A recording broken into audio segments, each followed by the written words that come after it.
December পার্বত্য চট্টগ্রাম চুক্তির মধ্য দিয়ে, কিন্তু সেই চুক্তি কিন্তু বাস্তবায়ন করা হয়নি। এই চুক্তি পূর্ণাঙ্গ বাস্তবায়ন করলে আজকে পাহাড়ে এই সংঘাত, এই রক্তপাত কিন্তু হয় না। আমরা দেখেছি এক গ্রুপের সঙ্গে আরেক গ্রুপকে সারাক্ষণ শুধু বাঁধিয়ে রাখা হয়, যেটা ব্রিটিশরা করেছিল ডিভাইড অ্যান্ড রুল পলিসি। এই ডিভাইড অ্যান্ড রুল পলিসি দিয়ে পাহাড়ে শান্তি আসবে না। সো রাজনৈতিক সমাধান রাজনৈতিকভাবেই করতে হবে, এটি আমাদের চাওয়া।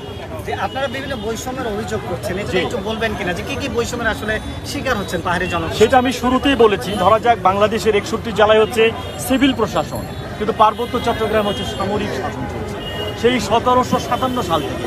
তাহলে আমরা এক জায়গায় স্বাধীনতা পেলাম, আরেক জায়গায় স্বাধীনতা পাচ্ছি না। পাহাড়িরা বলছে, আদিবাসীরা বলছে সংবিধানে আমাদের স্বীকৃতি দিতে হবে, সংবিধানের মধ্যে তাদের স্বীকৃতি নাই। কাজে কারা বিচ্ছিন্নতাবাদী?